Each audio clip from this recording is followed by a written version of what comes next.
Okay, it's going to be a review of AEW's Dynasty. This is the brand new pay-per-view event for April, and it's probably here to stay. This was a great show. I would definitely say easily a top 10 AEW event so far. This was from St. Louis, Missouri, the very historical city for professional wrestling of St. Louis. They did about 7,000 in attendance. All right, so let me just say this quickly before I forget about it. I think the crowd was good. The crowd was really good, especially for like a lot of the bigger matches. They were creative too. They came up with some pretty innovative chants. We're not worthy. That was a fun chant. Please be careful. Kind of a play on the Paul London, please don't die. But overall, like when you look at the arena though, I saw like a lot of empty blue seats. So yeah, it didn't look like it was, full to capacity. But in terms of the venue, I think it was a pretty solid atmosphere. Not overwhelming, but it was a fun ass show. Everything pretty much, lived up to expectations. For me, I definitely think Bryan Danielson and Will Ospreay is, quite possibly Bryan Danielson's best match in AEW so far. There's only like maybe a handful of Ring of Honor matches that I would actually say, was better than that. But yeah, I think, Danielson and Ospreay, it's going to go down as a classic. It's pretty much worth the price of the whole pay-per-view if you haven't seen it yet. And, there was some other good stuff on it, too. There was some stuff I could have lived without. I think the show went through moments where it definitely felt like it was about to fall off a cliff and drag a little bit. But, there were always a little bit of things that kind of picked it right back up. But hey, man, let's get right down to it. First match of the night, we got Okada defending the Continental Championship against Pac. I thought this was great stuff. I think this was the second best match of the night. Okada was great here. He actually goes on first. It still feels like too good to be true. It almost has that kind of feeling to it. But, Okada was great here. He was more of a heel, but it was fun, though. He did the Rainmaker pose, and he gave the fans the finger. Then some of the fans were chanting, fuck Okada. So that was really, really good. But, yeah, him and Pac, I thought they brought the goods here. I really did. Pac, busted out some, really, nice moves here. The springboard moonsault came off great. Some of Pac's counters into some of Okada's moves just came off really good. He actually did the brutalizer when Okada was trying to lock in, his version of the shell shock, his version of the white noise. I can't remember what Okada calls that. Okada just delivered some vicious DDTs. Yeah, and he was kind of a prick here. He was kind of a heel. Even aside from the middle finger stuff, like just the way he kind of used the referee to shield himself from Pac's, what do you call it? The black arrow, the broken arrow. So I thought Pac looked incredible here. So, I want to give him credit. People are going to say, he's the first one to do the biggest job for Okada. But yeah, I hope Pac, stays on the roster and is involved more frequently, because, it's almost like with Pac, like you see him for one show, like Death Before Dishonor against Claudio, and then you really haven't seen him since then. So he's an awesome wrestler, man. He got a really, really good standing ovation here. Okada does win with the Rainmaker, but the match is beautiful, though, man. Okada's drop kicks, got great reactions, and I just thought this was the second best match of the night. It kicked the show off with a bang, perfect opener, and it probably deserved the video package. The build up here was better than they gave it credit for. But hey, that's one of the things. Like if you want to give each and every match, the right amount of time and have them deliver, you can't show a video package for everything. But I thought the build-up was actually underrated, though. But, that's kind of going to get lost in the shuffle. All right, we're going to move on to the House of Black, taking on Adam Copeland, Eddie Kingston, and Mark Briscoe in the trios match. I think this was pretty good. There were moments where I thought it dragged a little bit. You got to see a lot of Brody King here. I felt like Brody was in the match for maybe half of it. So it felt like they kind of, kept Malachi and Copeland, away from each other. I think Malachi Black and Adam Copeland could be huge. There's a lot of similarities there. Copeland, as Edge, obviously you remember him from the Brood. the Gangrel stuff. It's kind of a dark character, and the same thing with Malachi Black. I think it's a really, really good matchup. So it looks like they might be doing that at Double or Nothing. So I've really been looking forward to that. The ending here was sweet, though. I think the ending was really the best part of the match. Cope. I don't know what to call him. I got to stop calling him Edge, so I'll call him Cope. He was going. I think he was going for the spear. And then Malachi just spit mist in his face, almost like that Papa Shango black mist. And so Copeland was blinded. Malachi did his spinning heel kick for the finish there. But overall, I mean, Mark Briscoe did some pretty fun things out there. He actually did a running flip with the chair right by the ring apron. I mean, that was pretty funny. Eddie and Mark did some really, really animated stuff out there. There was one sequence where House of Black actually did a double power bomb on Eddie and Mark, and then Adam Copeland, followed it up with the superplex on Malachi. I thought that was really, really sweet. That really kind of woke the crowd up. But it's a solid trios match. It's something that you could have seen in the main event of Collision. I don't want to act like this is must see, but I think it was cool. It was a good way to get the House of Black on pay-per-view. They're a stable, they're a trio, so you definitely understand it. It didn't feel like it was filler. And you're definitely looking forward to Adam Copeland and Malachi Black. I think that's a hell of a matchup right there. We're going to move on to Willow taking on Julia Hart for the AEW TBS Championship. This is a House Rules match. It was all right, man. I think with this right here, it didn't exactly feel like a squash, and it was kind of a breath of fresh air. Like, just as I thought this was starting to drag, Willow kind of, won convincingly. She was able to stay away from Julia Hart's, submission finisher. What does she call it? She borrowed it from Eddie Kingston. I think she called it the Heart Attack or the Heart Escape, and or the Heart Lock. And, she actually busted out the moonsault. Willow stays away from it, and she's able to powerbomb Julia Hart, just before this thing started to drag. So Willow wins pretty convincingly. Mercedes Moné comes out, the devil in the pink dress, to kind of steal the thunder from Willow. So it's almost like, I think Mercedes being kind of presented as a heel, the way they sold it on commentary, because it was a big moment for Willow. And then you have the CEO stuff, so they're setting up for Mercedes and Willow at Double or Nothing, the rematch from New Japan. So yeah, definitely looking forward to that. And it should be really interesting to see how they book that. Willow, the new TBS champion, very uplifting in the press conference. She came off really, really well. And I like the decision too. I'm not a fan of the Julia Hart stuff. I think it's very reminiscent of what from the pandemic. Alexa Bliss, if you don't know what I'm talking about. But hey, we're going to move on to bigger and better things. We got Roderick Strong taking on Kyle O'Reilly for the International Championship. Yeah, so I didn't really see a lot of the build-up on Dynamite, but it looked like O'Reilly wanted to be the lone wolf. And, Roderick just wanted to eliminate Kyle as the competition. So the Undisputed Era kind of did some beatdowns on Kyle O'Reilly. All right, so these two guys have a lot of history dating back to 2009. They've had some classics. If you haven't seen it yet, check out I would still say they didn't really top their Winter Warriors match. They had a match at Winter Warriors from Atlanta in Ring of Honor. So, even though I'm really negative on, the Sinclair days for Ring of Honor, under the Sinclair umbrella, they still had some really, really, underrated gems, and that would definitely be one of them. That Roderick Strong Kyle O'Reilly match from 2015. This was pretty much just as good. I love their chemistry. I love their matches. I thought this was going really, really well. I thought it was awesome. O'Reilly still looks pretty damn good. Just some of the sequences here, whether it's O'Reilly with his quick transitions into a leg lock, Roderick's backbreakers, how he's able to kind of cuff O'Reilly before he does the backbreaker, looks sick.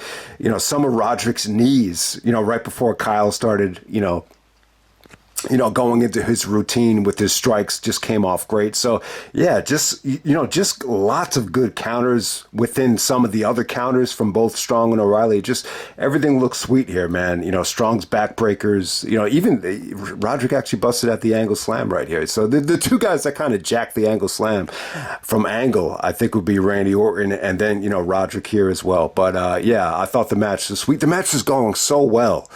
I felt like they kind of lost the crowd with the Warlow stuff. Warlow comes out. It looks like he's going to interfere. He just kind of, distracts Kyle. Eventually, Roderick hits the almost like the variation of the gut buster for the victory there. So yeah, kind of an anticlimactic finish, but I still thought it was a strong match. I would definitely say this was better than Roderick and Orange Cassidy from Revolution. That was good, but I thought this was even better. This was just a great, return for Kyle O'Reilly. I thought he looked great. The aftermath features Adam Cole actually jumping out of the wheelchair, showing everybody that he could walk. He gave Warlow a pretty mean facial expression while Warlow had his back to him. So that was really, really interesting. There's no sympathy for Kyle O'Reilly. You would think Adam Cole, Kyle O'Reilly are in the ring for the first time in, maybe 3 years. But yeah, no interaction between Adam and Kyle. And that's pretty much it from there. Next up, we got Hook actually taking on Chris Jericho for the FTW title. All right, you know what, man? The video package here was good. It seemed like the build-up was really, really good here. They brought out Taz. Anytime, even going back to the invasion, I feel like anytime, they use Taz to get involved from the commentary table, whether it's to Austin or whether it's to Jericho, you always got some really, really good moments with Taz. So the build-up here was pretty good. Jericho, a full-blown heel now. He's kind of reinventing himself again. He's still coming out as Lionheart Chris Jericho, and I think that accomplishes a couple of things. Obviously it keeps him away from doing the Fozzy song. Doing the Fozzy chant, it's just, you just don't want to do it now, especially with Jericho getting this much heat. And then at the same time, Jericho as Lionheart, he wrestled Taz in ECW back in the day, so he's wrestling Taz's son. So, there's definitely ties with Lionheart and Taz. So I think that definitely makes sense. But yeah, Jericho is kind of reinventing himself again. He's actually calling himself the Learning Tree. He's talking about how, Hook needs to take advice from him. And, Jericho felt like, Hook should pay attention and listen to him. And Hook is, saying he doesn't need his advice. So now we have the FTW match here. Jericho wins the FTW title.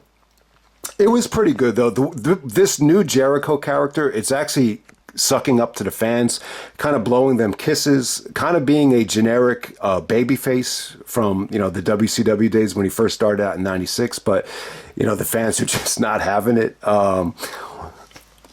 In terms of the reaction for Jericho, it was pretty negative. There was actually some "Go home, Jericho, go home" chants, which came off pretty good. There a lot of people were doing them. There was actually a "Please retire" chant that was actually drowned out by boos. So, I think it's one thing to chant "Please retire" to Big Show, but I think the "Please retire" stuff to Jericho, that got kind of a mixed reaction.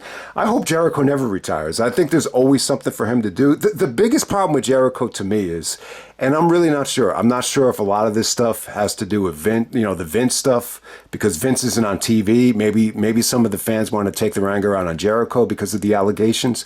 But to me, I just think most of it just has to do with the way Jericho looks. He doesn't look healthy. He looks old. He doesn't look in great shape. It just looks like Jericho is past his prime. It just looks like, maybe he's possibly a little bit overpaid. Maybe he's overstaying his welcome. So that's how it's kind of coming off to me. But at the same time, it kind of makes for kind of a good heel. And it's not like he's not working with younger talent. He put over Hook pretty good here, man. I mean, give Jericho credit. Even though, execution-wise, he doesn't look great, and he still took some vicious T-bone suplexes from Hook through the table. He actually took a T-bone while Jericho was stuck in a trash can. That's pretty dangerous because if Hook doesn't rotate him right, he's going to land on his head. So I thought there was some good stuff here. The Walls of Jericho actually got a pretty good reaction. Kind of a mixture of boos and cheers. There's one guy chanting for Jericho, but for the most part, this is the most hated I think Jericho's ever been, since he was Undisputed Champion. Maybe the most hated he's ever been ever in his whole career. Jericho goes over, Hook kicks out of 1 million Judas effects, maybe 2 of them, not 1 million of them. And then he actually uses the baseball bat to put Hook away, kind of like demeaning him and yelling at him, trying to teach him a lesson. So Taz actually gets up before the pinfall. but to no avail. Taz doesn't get into the ring at the right time. So yeah, there's some interaction with Taz and Jericho to end this thing. It would be really cool if Jericho could get one last match out of Taz. I just don't see it happening. But I don't think it was a good match. I mean, I don't think it was bad. It was an interesting match. It doesn't have any replay value, but it's definitely worth checking out. It's definitely interesting because of the crowd, and Hook actually looked really good here. He definitely had his moments, but it's more interesting than good. I'll definitely say that. But I would easily give this at least 3 stars. All right, next up we had Toni Storm actually going over Thunder Rosa. They go about 15 minutes. Yeah, I mean, I think they got a little bit too much time here. There was interference from Mariah May and Deonna Purrazzo, but yeah, Toni successfully goes over Thunder. I think you had to go back to this match. I think Thunder Rosa, she never lost the championship, so it really is a nice feather in the cap for Toni Storm. I think the match is pretty good. The fans, there were like a lot of fans that really wanted to rally behind Thunder, when the match kind of, when the crowd kind of died. But yeah, like there was a lot of Thunder Rosa support, and that kind of brought the fans back to life. But yeah, Toni actually goes over after 2 pile drivers to put Thunder Rosa away. I think the match was okay, but for the most part, I would definitely say this: the women on Dynasty, both matches nowhere near the quality of the women from Supercard of Honor. Like the Supercard of Honor matches blew these away. But hey, at the same time, I just think the Willow match was, just a way to get you excited for Willow versus Mercedes. I don't think they really tried to steal the show, but I don't know. The Toni Storm match is okay. I'm not going to say it was great. I'm not going to say it was bad. Next up, we have Will Ospreay taking on Bryan Danielson. This is what we paid to see, man. This is why we're here. The greatest wrestler in the world versus the greatest wrestler of all time, or the greatest wrestler of the 21st century, however Ospreay said it. You know what, man? I was trying to find some of the build-up here. I couldn't really find anything other than maybe the one stare down during the ring aisle, and I think they both did an interview with, John Moxley's wife, Renee Paquette. I don't know why their name isn't coming to me, but yeah, Ospreay versus Danielson. Oh man, I gotta say this is probably Bryan Danielson's best match in AEW. Pretty much on the same level as the Ospreay and Omega matches, so it was pretty damn good. Definitely better than Bryan and Zack Sabre Jr. I would say this: I think Bryan Danielson and Kenny Omega from Grand Slam, it's not better than this, but I could see people saying that that has more replay value because of the crowd, and that seemed to just be a little bit more rewatchable. This one had better moments, though. I would definitely say that. This had just some holy shit moments. I will say this. The one negative of this match is I think AEW is kind of overdoing it with these, kind of faking these real life injuries to end matches. I know most people didn't see Supercard of Honor, but they did it there with Billy Starks, and they did it here once again with Bryan Danielson. I get the point. I think Ospreay wanted to retire that Tiger Driver 91, and it was an awesome finish, but you could clearly see, Danielson was going neck first into the mat, and then he was able to rotate his neck at the last second, thank God. And then, Ospreay doesn't give him any sympathy, hits him with the running blade. The finish was fucking incredible. But yeah, the match was awesome. This is one of those matches where there's so much to go over. I'm not going to get to everything, but let me just say I thought Danielson was great here. I still think you could argue Danielson is still the best wrestler in the world. He's not the athlete that Ospreay is right now, but, his striking was awesome here. He just did some really, really good punches. Some amazing strikes. The transitions into some of the label locks and the triangle chokes were awesome. The cattle mutilation spot was there was some awesome bridging from Danielson there. So yeah, the bottom line, and yeah, Danielson, I don't know if Danielson has ever done this before, that dragon suplex. We've seen him do dragon suplexes, but never off the top rope before. And that might have been one of the first times we've seen a dragon suplex off the top rope. In the United States. I know they've done that in Japan, going back to the All Japan days. The closest thing I think we've seen to it is, Benoit giving it to Angle, the German off the top rope in the cage match. When Angle almost broke his neck. That would be the closest we've ever seen to that. So yeah, Ospreay selling on that was awesome. Danielson selling on the Tiger Driver 91 was insane. But yeah, I mean, the match was great. The fans, were really animated here. You know, the we're not worthy stuff. You have Shades of Wayne's World and Alice Cooper there. I'm sure that came from somewhere else, the we're not worthy. But, you know, they chanted that after Ospreay hit the Os cutter on the edge of the ring apron. That was a sweet spot. Like I said, man, just too much stuff to go over. Ospreay was just in his bag right here. You know, I would definitely say Ospreay had more fan support. Danielson had a lot of fan support, but there was like a lot of no's on the yeses, and there was a lot of booing on some of the Danielson stuff, especially with the triangle choke. I felt like some of the fans kind of turned on Danielson at that point and just wanted Ospreay to win this thing. I think the right guy did go over. I think Ospreay's so hot right now. You had to win this thing. I just don't think Danielson really had to, you know, oversell the injury though. I think he could have just won straight up clean and, you know, not, you know, I don't think we wanted anyone fearing that Danielson's life was over at the end of this thing. But, you know, it's not the worst thing in the world. I think they're trying to create this, they're trying to blur the lines here, so I could definitely get it. But hey, man, not to take away from this match, there's so much good stuff here. Some of the running knees that Danielson did while trying to dodge the running blade were just incredible. That one spot, Ospreay actually goes for a springboard Os cutter. Danielson hits him with the Briscoe knee in midair. God, I went crazy. There was like 2 or 3 times where I jumped out of my seat and started screaming in this match. Very similar to Ospreay and Omega with the Tiger Driver 91 spot. When Omega kicked out of that, I was screaming at the top of my lungs. So this had like 2 or 3 of them that I just lost my shit. So, yeah, the match is incredible. You know, I'm probably leaving a lot of stuff out, but yeah, I just think this is...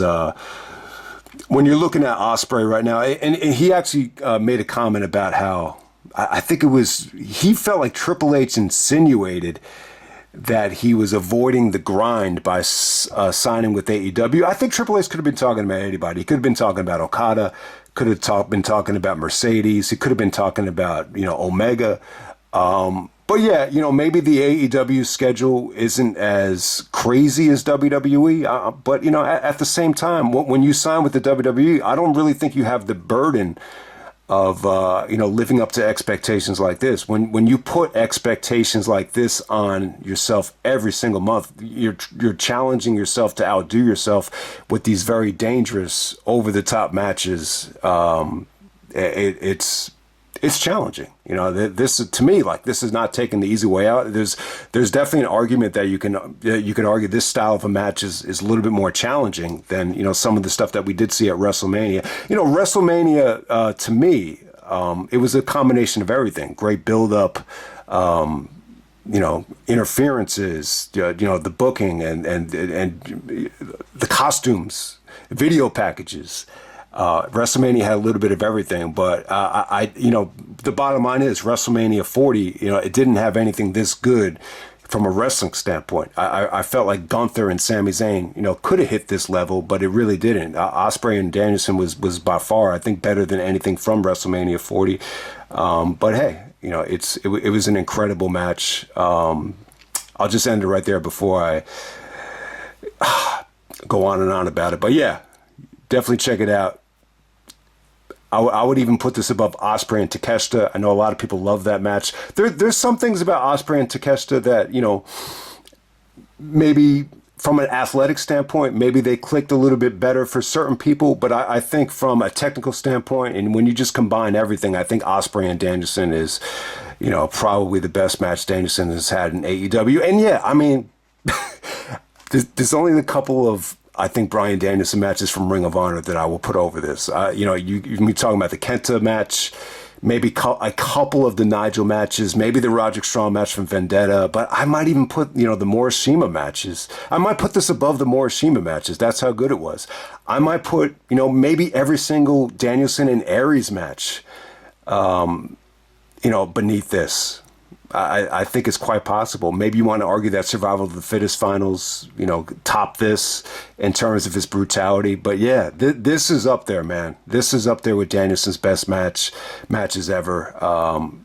And it's just another, feather under Osprey's cap. I mean, it was awesome, man. Next up, we have the tournament final ladder match for the vacant AEW Tag Team Championships. Wow, you know what, man? I gotta say, I think the Jack Perry stuff. So, if you haven't seen it, on Dynamite, they actually showed the CM Punk and Jack Perry confrontation from All In. It was pretty much like in black and white, and it was like there was no audio. There was like an overhead shot of the fight. It wasn't a very interesting fight. It wasn't that big of a scuffle. I've actually, seen bigger fights in some of the open gyms from this past year. So yeah, I don't think it was anything to write home about. I think a lot of people are sick of talking about it at this point, but hey, they got a lot of criticism showing the footage.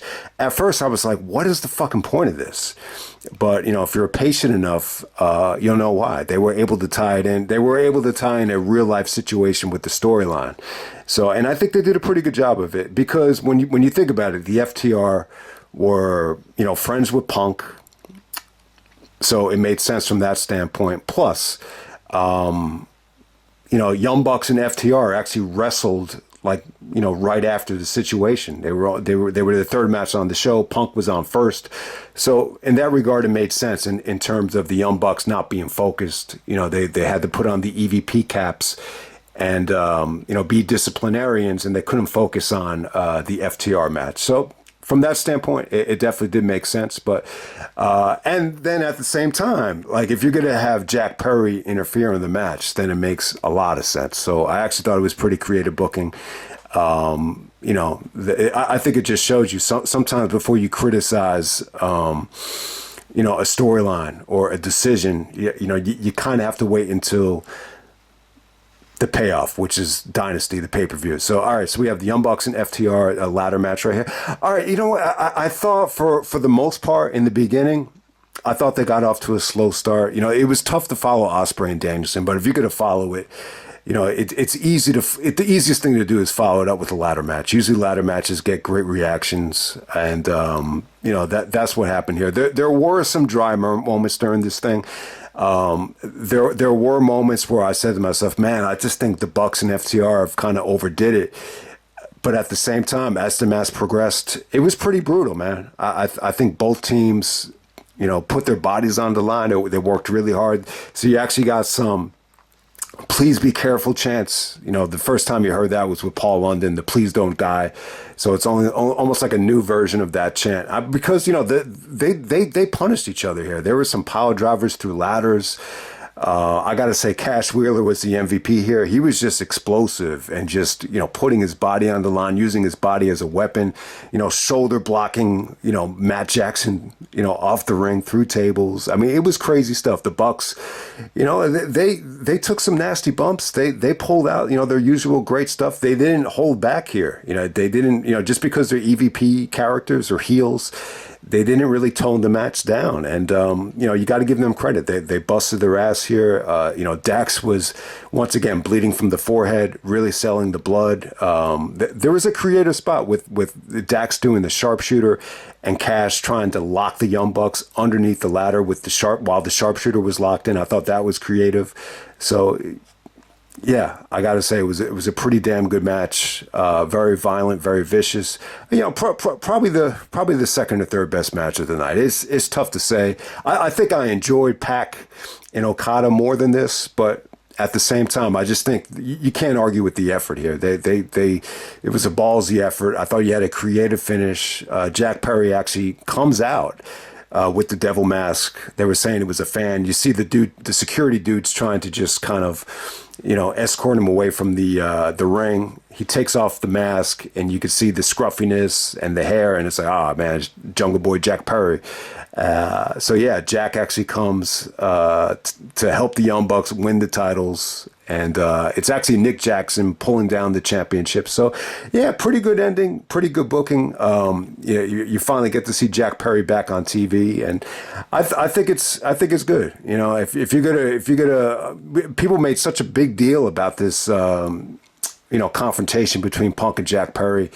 This shouldn't be the end of Jack Perry in AEW. So he eventually had to find a way to bring him back. I know he's been in New Japan and everything, and he ripped up the AEW contract or whatever, but I guess that's blown over. And, Jack has decided to join the Young Bucks. So, pretty good stuff, man. I got to say. Next up, the AEW Championship. We had Swerve Strickland defeating Samoa Joe. So Swerve wins the championship here. The build-up here was great, though. If you haven't seen the contract signing, I think, I would agree with Tony Khan. One of the best contract signings I think we've seen.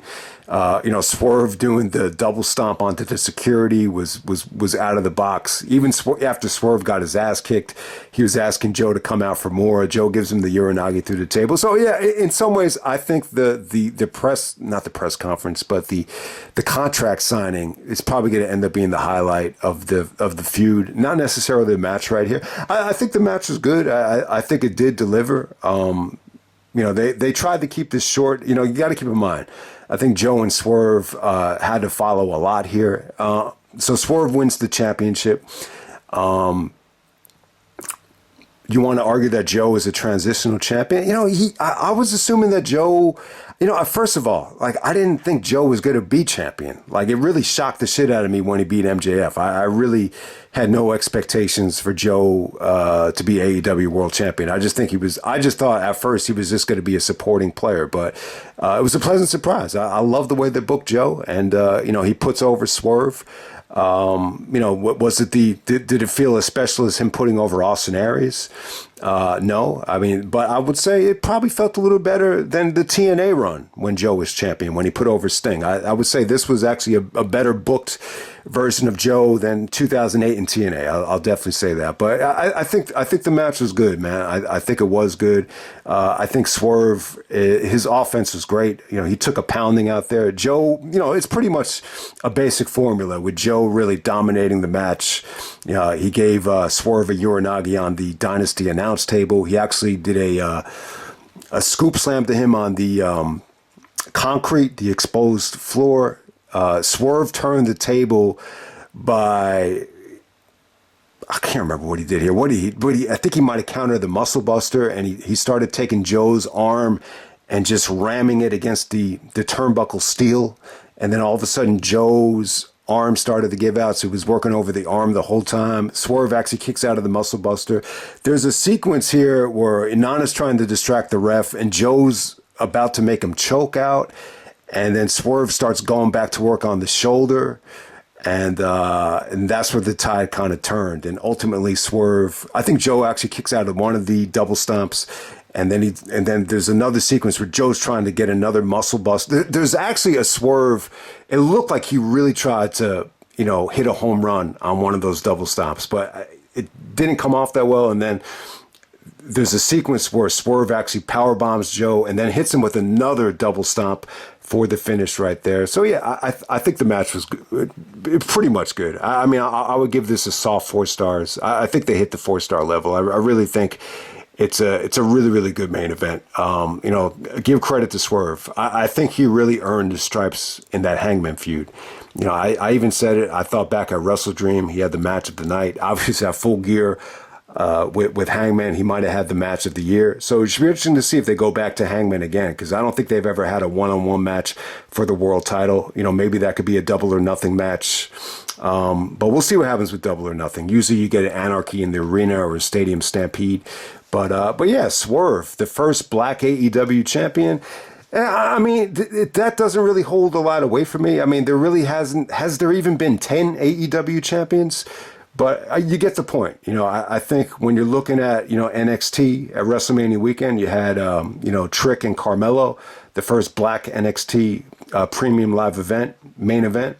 And then at the same time, you have Swerve become the AEW champion. So the tide has definitely turned. Back in 2017, maybe you could have argued that, pro wrestling had a very racist history against blacks. And Swerve even touched on it. He said that, when we see an opportunity, we got to cash in on it and capitalize on it. We can't, wait down the road for anything. We got to take it. There are times, it felt like he was kind of talking about Booker T, where, maybe he had a chance to take it, and maybe down the road he was going to end up being, the man, and maybe it never really happened in terms of, Booker T really becoming a household name or whatever, or being the man in WWE. So I don't know who he was thinking of there, but it was a great speech. I think Swerve said a lot of positive things in terms of when you see an opportunity, you got to grasp it. You can't wait forever to take it. So it was pretty uplifting. I thought it was a good speech from him. But yeah, man, that pretty awesome show right here. Obviously, Ospreay and Danielson was by far the match of the night. And you just had some other good stuff as well. I think Okada and Pac was great. I think Strong and O'Reilly was great. The Bucks and FTR. I mean, if you're looking at this show through somebody else's eyes, whether it be Triple H, CM Punk, or Jim Cornette, I'm sure they're going to look at the atmosphere in terms of, maybe it wasn't filled to capacity. Maybe they would argue that the Young Bucks match felt like something out of Reseda. Maybe you could argue Joe is past his prime. Maybe they could argue Jericho is past his prime. I'm sure this event will get some criticism for as good as it was. But the one thing you can't argue against, though, is Ospreay and Danielson. For as old as Danielson is now, he's what, 12 years older than Ospreay. I still think he's better at certain things than Ospreay is from a technical standpoint. But at the same time, I think Ospreay is obviously younger, more explosive. His execution on some of the insanely athletic moves is just second to none right now. I would agree. Ospreay's the best wrestler in the world. Danielson's still arguably the best of all time. And I'll just leave it right there, man. That's AEW Dynasty, and I'm out.